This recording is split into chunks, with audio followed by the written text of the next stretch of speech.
And it made me so angry that I said, put me in that keynote slot. And, you know, I have multiple reasons for being here. And obviously the first is that I want everyone to be educated about CBD. The second is that in 2000, something's happening here, 2010, if the 2 was all there, it was a typical morning, and I woke up just like any other morning. And when I woke up, I couldn't feel anything from my legs down. Absolutely nothing. And I would go like this, and I would scratch my leg, and I could see myself scratching my leg, but I couldn't feel it. And that's pretty scary. I could walk, but it was a stumbled walk. And I was fine the night before. So I went into the emergency room. About 18 hours later, the doctors came out and told me that I had MS after many, many tests. I had no idea what MS was, and they quickly put me into an ambulance in the middle of the night to a 4-hour drive to Stanford University, which was the closest place that had a neurologist on staff that could handle the case. When I got there, I was immediately put into steroid treatments for 3 days. And the thing about MS is that when you have a relapse, which is what that was, your feeling never comes back 100%. So that's the thing you want to avoid with MS is a relapse.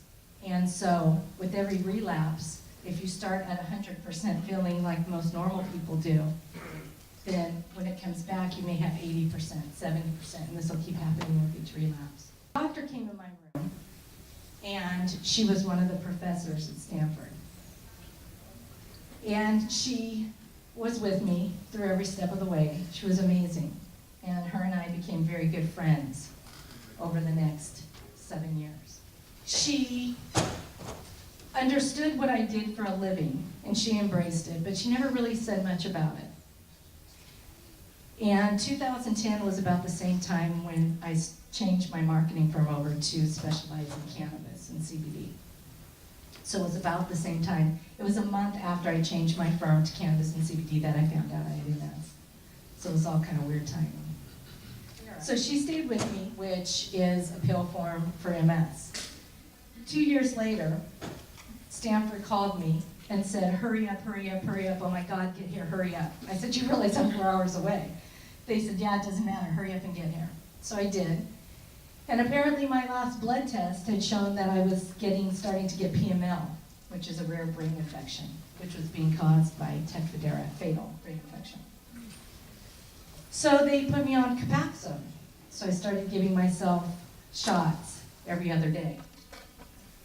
Copaxone was not strong enough, and I went into another relapse.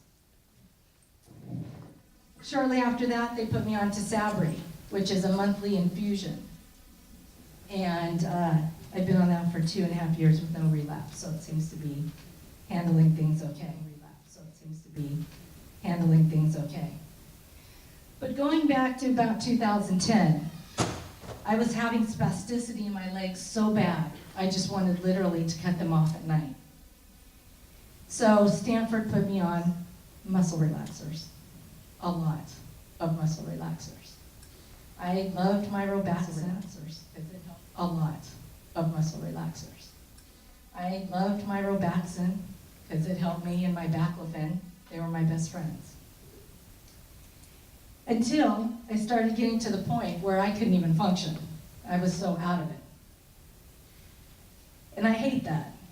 That's not me. I'm an entrepreneur, I'm a fast mover, and I move at a quick pace, and that just didn't work for me. So at that point, one of my marketing clients, who was on the East Coast, was manufacturing CBD gum.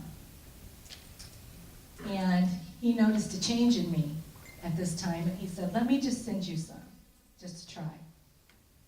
I said, okay. So he sent it to me, I tried it, and within 10 minutes, the spasticity in my legs went away at night. I stopped taking baclofen and everything else, Robaxin and all the other muscle relaxers that I was on. And to this day, I'm only on my Tisabri and CBD. So, CBD. And with all of our clients, we get to know their product, how they work, what they do. This one client said, I don't want to talk to you, I don't want to tell you what we do. I said, I don't know how you want me to market your product. He said, no, I want you to jump on the phone, dial in this number at a certain time. I said, okay. So I did. There were 3 women on the phone. One lady had a 20-some-year-old daughter, one had a teenager, and one had a 2-year-old baby.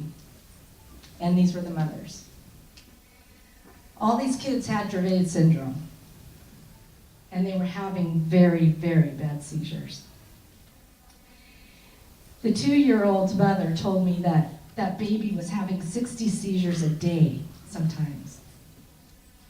And that since they had been giving the child CBD, it was having an average of 2. So it's very, very hard to understand when people tell you this is wrong or it doesn't work. I've seen it. I know. And many of you guys do too. And that's what we have to make them understand. Epidiolex helps. You know, the approval. At that point, FDA is going to have to do something. They have to. The DEA, the Farm Bill, we're moving, we're going in the right directions. But it'll never be easy, not with Big Pharma. Yeah, I don't know. That one over there on that side. We might not be able to. Maybe we should just turn this one. Yeah, just this one will turn it. And so this letter came out,